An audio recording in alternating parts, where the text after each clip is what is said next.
Dap San Sabdal Minggu ke-25 tahun C 18 September 2022. Santapan sabda hari Minggu ini diambil dari Nabi Amos, Mazmur, surat pertama Paulus kepada Timotius, dan Injil Lukas.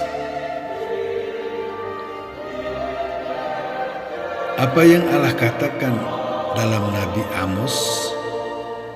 Bangsa Israel yang adalah orang Ibrani, budak di tanah asing, sudah Allah bebaskan dari susah dan penderitaan melalui Musa dan dihantar melewati padang gurun sampai di Sinai. Mereka menerima 10 perintah, segala sesuatu yang membantu mereka untuk hidup bersama Allah dan sesama. Allah minta supaya Israel mengakui hanya Dia sebagai Yahweh dan mereka adalah umat Allah. Begitu masuk tanah terjanji, waktu mereka hidup dalam kemakmuran, mereka lupa Tuhan Allah dengan menyembah Baal, yaitu dewa kemakmuran. Sekaligus hidup mereka yang penuh kesenangan itu hanya terdiri dari membuat susah sesama, menjual sesama dengan harga 1 pasang sendal jepit, lalu menginjak orang susah di telapak kaki. Allah melalui Amos menyampaikan peringatan ini dengan keras dan menunjukkan akibat yang paling besar dari dosa mereka, yaitu pembuangan ke tengah bangsa-bangsa lain.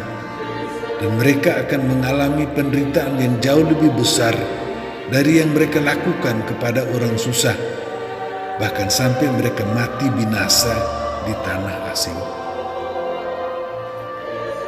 Apa yang Allah katakan dalam kitab Amos ditanggapi Mazmur.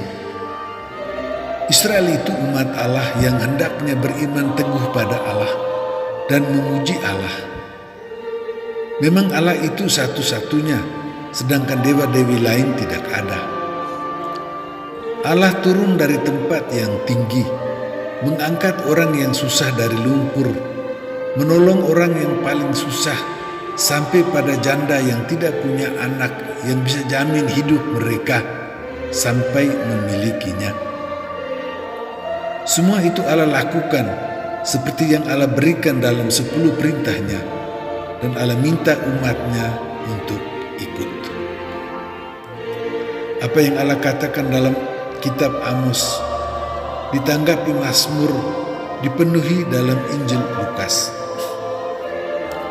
Seorang bendahara yang salah gunakan harta tuannya dan rugikan sesama mau dihentikan dari tugasnya. Karena tidak kuat bekerja kebun dan malu mengemis, orang ini mulai berbuat baik untuk orang lain, supaya nanti kebaikannya dibalas dengan menerima dia di rumah mereka. Tuannya memuji bendahara itu karena memang sudah salah, tetapi masih belajar berbuat baik, paling kurang untuk menolong dirinya sendiri. Manusia memang bisa tidak jujur, bersalah, tetapi bisa perbaiki diri, dan dengan itu memutuskan hanya mengabdi kepada Allah, bukan kepada Mammon, yaitu segala sesuatu yang membuat manusia merasa aman dengan seluruh hidupnya. Apa yang Allah katakan dalam kitab Amos ditanggapi Mazmur dipenuhi dalam Injil Lukas, dihidupi Paulus bersama anaknya Timotius.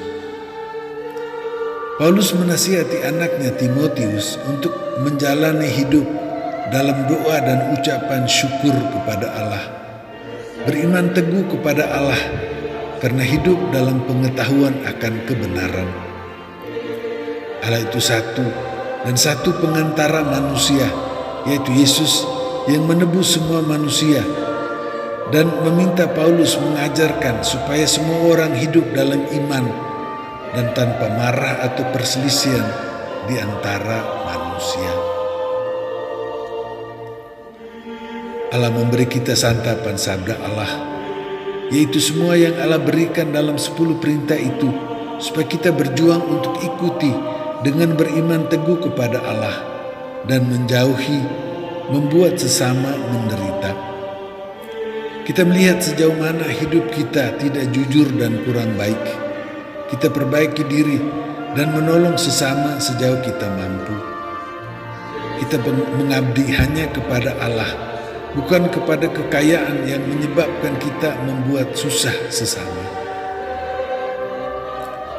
Yesus memberi kita santapan tubuh darah Yesus sendiri.